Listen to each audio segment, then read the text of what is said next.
Well, one of the things I find so fascinating is that within the world of animation, as you all do it, really anything is possible. But then I'm curious, then the challenge become you all think of something that you want to do, and then you realize, oh, we have to do that. We have to build that thing. We have to shoot it so it looks realistic. Like, do you in fact run up against a point where like your imagination can't, like your hands quite can't match what it is that you're imagining?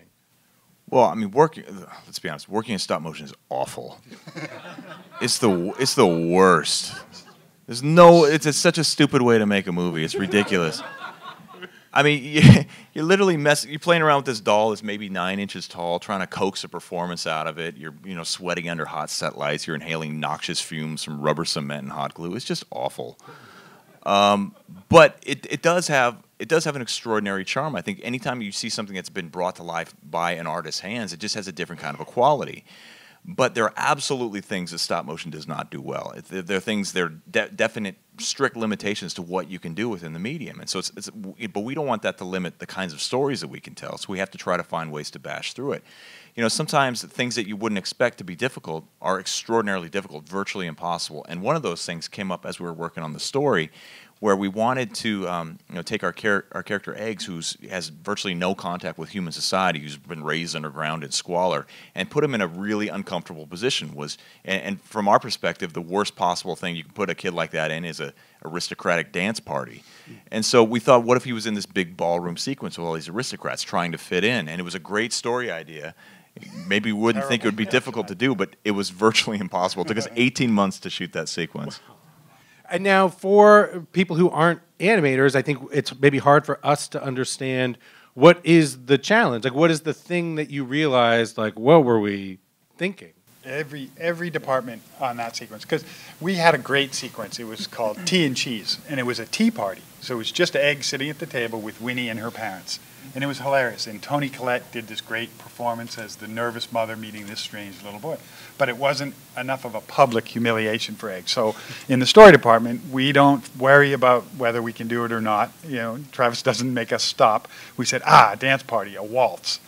Just that alone took, Emanuela Cuzzi, one of our best storyboard artists, had to storyboard a waltz, which is a lot of drawing and a lot of research to figure it out.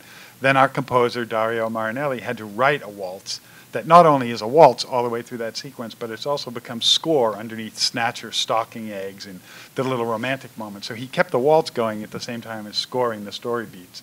Then we had 2 choreographers from the Portland Ballet come in and reproduce the whole sequence inside our studio so we could film it. Mark Stewart, our cameraman, could film it from every angle as reference.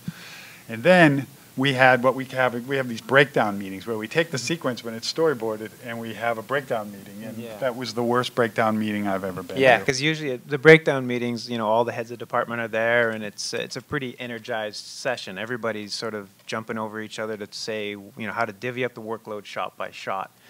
And every time you walk into those meetings, there's a lot of energy in the room. Everybody's busily talking and going through the packets and figuring out how they're going to all deal with the stuff in the sequence.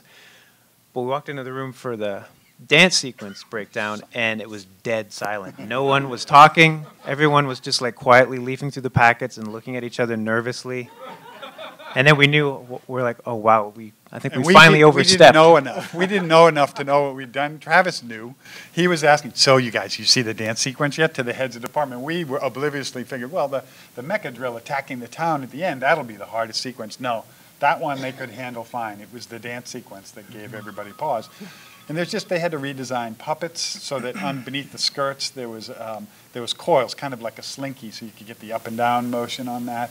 And then it was just the integration to the practical puppets dancing was hard enough, with the animator needing access to this dance floor in the midst of these dancers, and then integrating the background CG puppets who are dancing in between some of the real puppets. It's just a real logistical nightmare.